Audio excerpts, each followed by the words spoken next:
Gente, tudo bem? Então, o nosso tema da aula de hoje são as artes plásticas no modernismo brasileiro. Então, nós lá estamos por volta dos anos 20 no Brasil, de modo específico em São Paulo. Então, os nossos artistas, eles recebem um influxo de artistas franceses, principalmente lá onde a arte moderna acontecia. Então, para chegar aos nossos artistas, eu preciso dizer para vocês o que é a arte moderna. Então, a arte moderna, ela traz um novo preceito para a arte, uma nova construção para a arte. Então, os artistas de antes, os acadêmicos, eles queriam embelezar a vida. Ou seja, através da arte, eu torno a vida mais bonita. Então, eu retrato as coisas mais belas, os sentimentos mais puros. Isso era até mais ou menos o final do século XIX, quando vem o impressionismo, em que os artistas eles já começam a mudar um pouco essa perspectiva de beleza.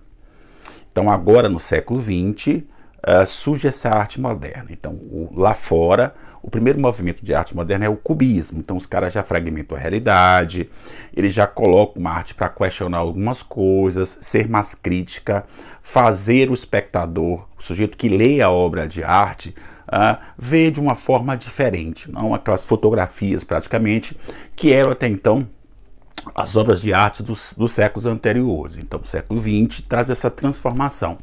Então vocês vão ver artistas lá fora como do cubismo, como o próprio Picasso, impressionistas, expressionistas como Van Gogh, que eles já não querem mais tornar a arte como uma coisa que atraia você, que lhe cria um deleite. Na Itália você tem o futurismo, tá bom? De Marinetti. Então os caras já querem trazer para a arte uma nova discussão e não causar em você, o espectador da arte, um frio estético, aquele cara que procura beleza. Isso vai acontecer de modo geral, não só nas artes plásticas, que é a pintura, na música e na literatura, que é o mais visível. Né? A literatura tem o mais visível de você perceber essas transformações. Então, essas coisas acontecem de modo específico na França, se bem que a arte moderna surge em vários países europeus, na Rússia, na Itália, na Suíça, entende? Na Espanha, e tudo isso conflui para Paris, desse período, né? Paris do início do século XX. Por que Paris? Porque Paris era a referência de cultura neste momento do planeta. Então, como o Brasil culturalmente tinha essa estrutura francófona, de influência francesa, os nossos artistas vão buscar essa influência e trazer isso para cá. Então vocês vão ver vários artistas brasileiros que vão trazer essas influências. Então nas artes plásticas, na literatura principalmente, na música, mas na música é muito difícil você perceber, né? Mas literatura e artes plásticas, isso é muito claro. Então vem para cá essas ideias de fora. Então vem para cá o futurismo, vem o cubismo, o expressionismo, o dadaísmo. Então essas coisas todas vêm para o Brasil.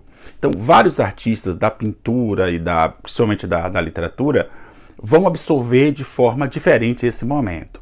Então assim, tem uma coisa que vocês conhecem bastante, já ouviram falar desse instante no Brasil, que foi a tal Semana de Arte Moderna, em que os artistas resolvem de alguma forma, vamos chamar assim, não é? Saborear, não é? Festejar essa grande transformação nas artes.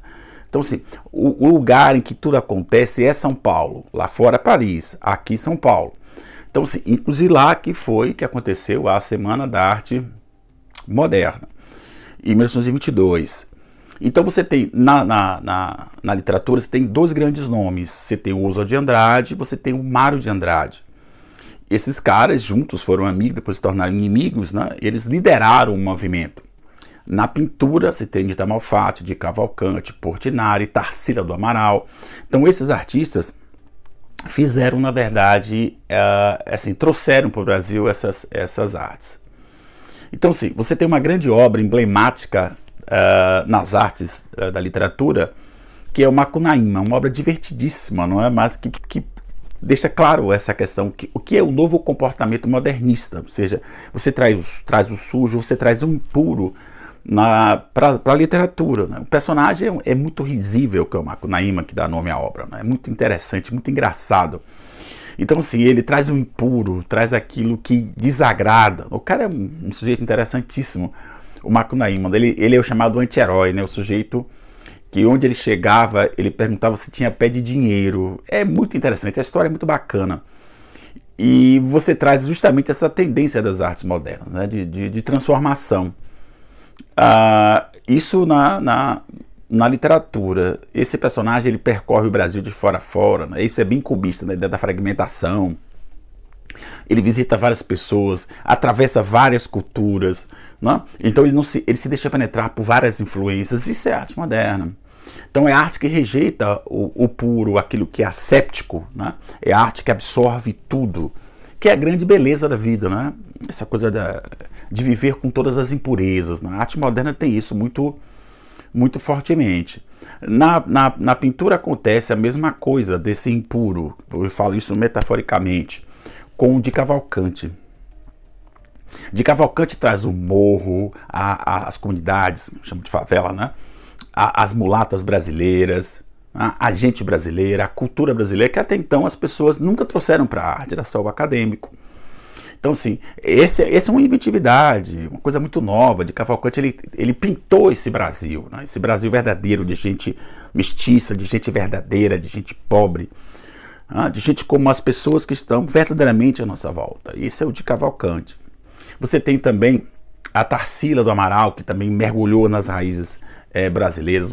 Vocês conhecem um quadro famoso dela, que é o Abaporu, que também é esse impuro, né? O comedor de gente, né? Que absorve todas as tendências. Você tem o Portinari, né? Que pintou as questões sociais brasileiras, né? A gente do povo com seus problemas.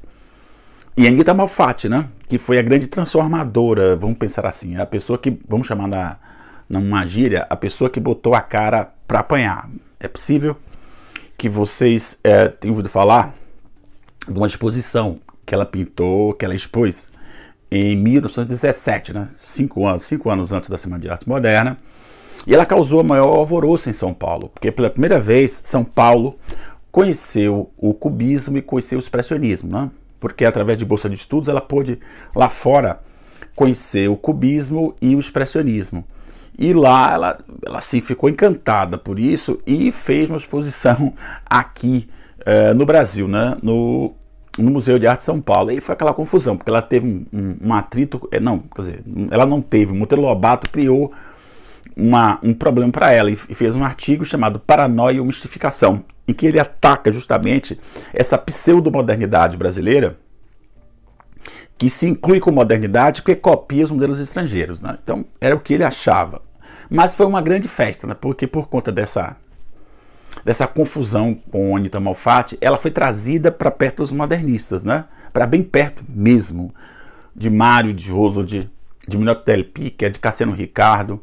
Então dessas pessoas que estavam ali, de alguma forma, bebendo esse influxo estrangeiro. Tá bom? Então assim, isso que eu quero que vocês reconheçam. A arte moderna ela tem um papel muito transformador nas nossas artes, tá bom?